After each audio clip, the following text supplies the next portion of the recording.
Sometimes it's said we practice in good times so that our momentum will carry us through in more challenging times. However, I think it's probably also true to say that when we encounter difficulty, sometimes our practice comes alive because we are encountering a situation that feels really raw, feels really real, really weighty. And we respond because everything has a sense of the Dharma, a sense of the truth, the true nature of things about it. And it can just seem like it flows. We just naturally respond in that way.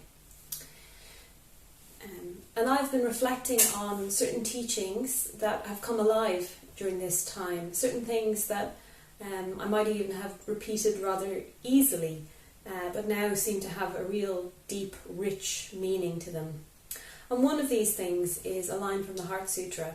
So it's a line that goes, the Bodhisattva holding to nothing whatever. So this idea of holding to nothing whatever has been really sitting with me.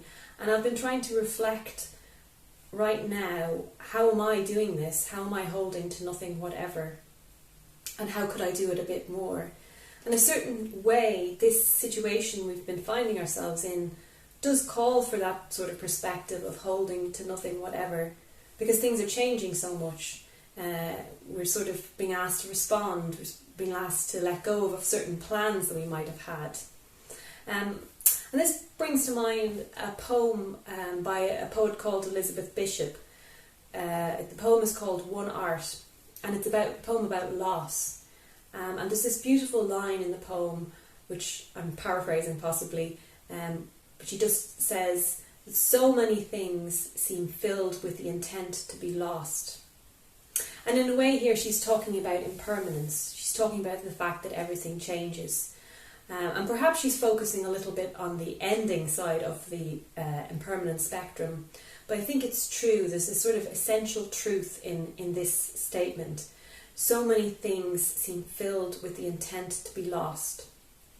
And certainly when you look around at the moment, there are things in a certain sense we have lost.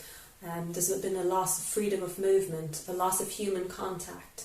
For some people, they've lost their jobs. For others, their health. And for some people, even their lives. Yeah, so there's been a lot of loss, as well as just simply change. And for myself, I've been reflecting on, well, how have I responded to this situation, to this feeling of having lost things?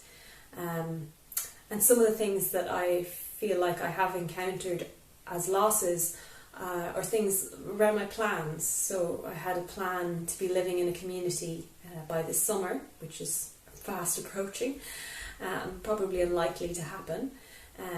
But also a desire to go on my holidays to Achill Island, which is a place that I really love to visit. And all of these things are I'm just slowly having to let go of them, yeah. And I do feel like I have been able to do that. I think the immensity of this situation has really called forth that response.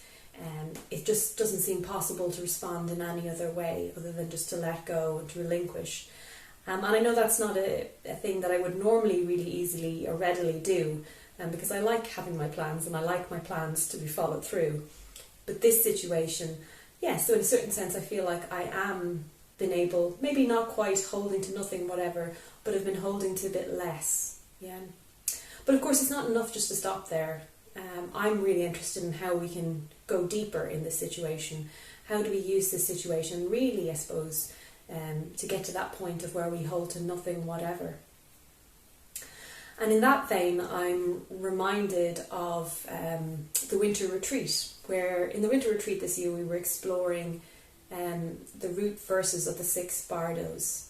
So the bardos in in-between space, an intermediary space, where you're letting go of the familiar and moving into the unknown. Sometimes it's even said to be a treacherous sort of place.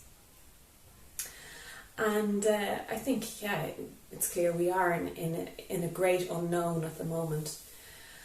But one of these bardos that we were exploring was the bardo of dream. Yeah, and in that bardo of dream, I'm remembering that Pranigita gave a really wonderful talk on dreaming, and on the Bardo dream, and she talked about this whole area of lucid dreaming. So lucid dreaming is a practice you can take up where really in a sense you're bringing mindfulness to your sleeping life as well. And in that situation where when you become lucid in your dreams, it's said that you can move into enlightenment, you can become enlightened from that state. And one of the ways you can do that is by recognising the things that are amiss or some sort of signals that can help you waken up. And in that note, I've just been noticing the last few days, the last week, I've been having a lot of quite vivid dreams. And one of them, which is probably a little bit of a mundane dream, but I dreamt that I was travelling on a bus down Griffith Avenue, which I think maybe I've been on a bus in Griffith Avenue once in my life. It's not something I do very often. But on this, in this dream, I was there with my suitcase. I was trying to get somewhere. I knew we were in lockdown, but also my grandmother was there. My grandmother is a good few number of years dead, and I was trying to avoid seeing her or being seen by her. So it was kind of an interesting dream, and you could probably psychoanalyze it. But I think what's clear here, in that dream, I was being given several opportunities in which, if you like, to become lucid, to recognise there's something a bit strange about this dream. But in the dream I didn't. I just, took it on its own terms, and I guess missed an opportunity. But right now we're in this sort of very large dream-like state. And for some people, of course, it could even be nightmarish. But we're also been presented with an opportunity to awaken, to catch those moments where we see that things are filled with the intent to be lost. We see that sense of impermanence running through things, and we stop gripping after them. We stop trying to make our plans, fit the situation, and rather just let go of those plans and just really be responsive to what's there. So I think we have this wonderful opportunity right now to waken up, and not in the sense of wakening up to just turning back a switch on and going back to normal the way we would out of a dream perhaps, or out of sleep, but really to waken up to reality, to waken up to how things really are, and like the great Bodhisattva in the Heart Sutra, to hold to nothing whatever and dwell in wisdom.